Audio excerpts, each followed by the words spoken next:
နီးပြအပြောင်းလဲဖြစ်တိုင်းဒါအနိုင်ရလေးရှိတဲ့မန်ယူအသင်းကဒီနေ့မှာရောထပ်မံအနိုင်ရရှိသွားမလား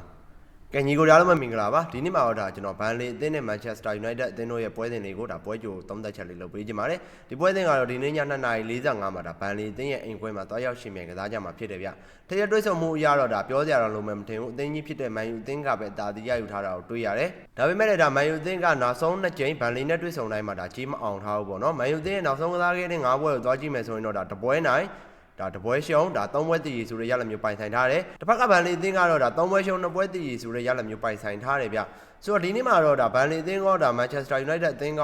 ဒါနှစ်သင်းလုံးကအကျိတ်နဲ့ရှင်မြန်လာမှာဖြစ်တယ်မန်ယူအသင်းကလည်းဒါသူတို့ရဲ့နီးပြလေဟင်းသွားမှုနဲ့အတူပဲဒါအကောင်းဆုံးပြန်လာပြီးတော့စုဖွဲ့နိုင်မယ်လို့ထင်တယ်ဘာကြောင့်ဒါကျွန်တော်ဒီလိုပြောရလဲဆိုတော့မန်ယူအသင်းကဒါနီးပြအပြောင်းလဲဖြစ်တိုင်းမှာတော်တော်လေးပုံစံကောင်းပြန်လေပြတတ်တယ်ကျွန်တော်ယာယီနီးပြရဲ့လက်ထက်မှာဆိုဒါမန်ယူအသင်းကတော်တော်လေးကောင်းခဲ့တာကိုဒါကျွန်တော်တွေ့ရလိမ့်မယ်ဗျအခုလောလောဆယ်တော့ဒါမန်ယူနီးပြအဖြစ် Fletcher ကပဲဒါဥဆောင်ထားအောင်မယ်လို့ဒါပြောထားတယ်ပေါ့နော်ဒီကြားထဲမှာတော့ဒါ social တို့ဒါသတင်းတွေထွက်နေ Michael Carrick တို့လည်းသတင်းတွေထွက်နေတယ်ဒါပေမဲ့ဘယ်နီးပြရောက်မလဲရတော့ဒါကျွန်တော်တို့ဒီကြတော့မသိရသေးဘူးဆိုတော့ဒီကြားထဲမှာတော့ဒါ Fletcher ရဲ့ဥဆောင်မှုအောက်မှာမန်ယူအသင်းနေနဲ့ဒီနေ့မှာဒါနိုင်ပွဲတစ်ပွဲရယူသွားမယ်လို့ကျွန်တော်မြင်မိရဗျ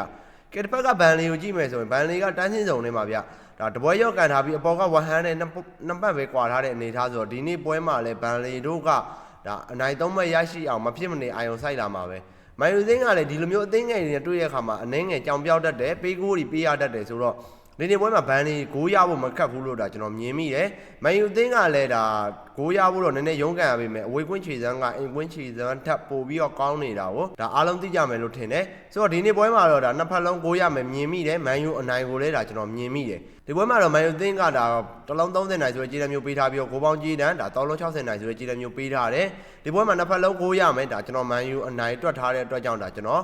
ဂိုးဘော်တစ်ပေါက်ကတော့ဒါညီကိုတို့အတွက်အကောင်းဆုံးဖြစ်မယ်လို့ဒါကျွန်တော်မျှော်လင့်မိတယ်ဒီဂိုးဘော်တစ်ပေါက်ကတော်တော်လေးကောင်းတယ်ဗျာဒါနှစ်ဖက်လုံးဂိုးရမယ့်အပြင်မန်ယူနိုင်မယ်ပါဒါကျွန်တော်တွက်ထားတဲ့အတွက်ကြောင့်မို့လို့3ဂိုးမပြည့်စရာအကြောင်းမရှိဘူးဒါကြောင့်ဒီညဒါကျွန်တော်ရဲ့တေချာပေါက်ရွေးချက်ပေးမှုကတော့ဒါ Manchester Unitedဒါဂိုးဘော်ကိုရွေးချယ်ပေးလိုက်တယ်ဘော်ဒီကိုလည်းဒါကျွန်တော်ကြိုက်တယ်ဘော်ဒီကတော့ဒါတစ်လုံးပဲကတ်နိုင်မလားနှလုံးအပြည့်နိုင်မလားဆိုတော့ဒါကျွန်တော်လည်းတေချာမပြောတတ်ဘူးမန်ယူအသင်းရဲ့တစ်ခါလေကြာရင်နည်းနည်းလေးကြောင်ပြောက်တတ်တဲ့အသင်းဖြစ်လို့ဒါကျွန်တော်စိတ်ချရတဲ့ဂိုးဘော်လေးကတော့ဒါညီကိုတို့အတွက်အဆင်ပြေမဲ့တပွဲကောင်းရွေးချယ်မှုလို့ဒါကျွန်တော်ပြောလိုက်ချင်ပါတယ်ဆိုတော့ဒါအခုခံမှန်းချက်ကတော့ဒါကျွန်တော်အခုလက်ရှိပေါက်ကြီးနဲ့ဒါကျွန်တော်တည်ပြီးတော့ဒါကျွန်တော်ခံမှန်းပေးရဖြစ်တယ်ညနေပိုင်းကျရင်ဒါကျွန်တော်ပိုတေချာတဲ့ရွေးချယ်မှုတွေထပ်ပေးသွားမယ်နောက်ထပ်ပွဲစဉ်လေးတွေဒါကျွန်တော်ခံမှန်းပေးသွားမှာဖြစ်တဲ့အတွက်ကြောင့်ဒါကျွန်တော်ရဲ့ Telegram Channel လေးကိုမ join ရသေးတဲ့ညီကိုတွေဒါ Telegram လေးကို join ပေးထားပါကျွန်တော် Telegram မှာအကောင်းဆုံးပြန်ကြိုးစားပြီးတော့ညီကိုတို့အကျိုးဖြစ်စေအောင်ဒီည plus ပြစေအောင်ဒါကျွန်တော်အကောင်းဆုံးကြိုးစားပြီးသွားပါမယ်ဆိုတော့ဒါမ join ရသေးတဲ့ညီကိုတွေဒါကျွန်တော်ရဲ့ bio link မှာဒါကျွန်တော် Telegram channel link တင်ပေးထားတယ်အဲ့ channel link လေးကို join ပေးထားကြပါအောင်ဗျကဲဆိုတော့ဒီနေ့ဗီဒီယိုတွေကဒီလောက်ပါပဲကြည့်ရှုပေးတဲ့ညီကိုတယောက်ချင်းစီတိုင်းကိုအများကြီးပဲကျေးဇူးတင်တယ်ဒါကျွန်တော် TikTok account တွေတောက်ချောက်ကြီးပြတ်နေတဲ့အတွက်ဒါကျွန်တော်ရှေ့ရက်တွေကအနှဲငယ်တော့ဒါစိတ်ညစ်နေရပါတော့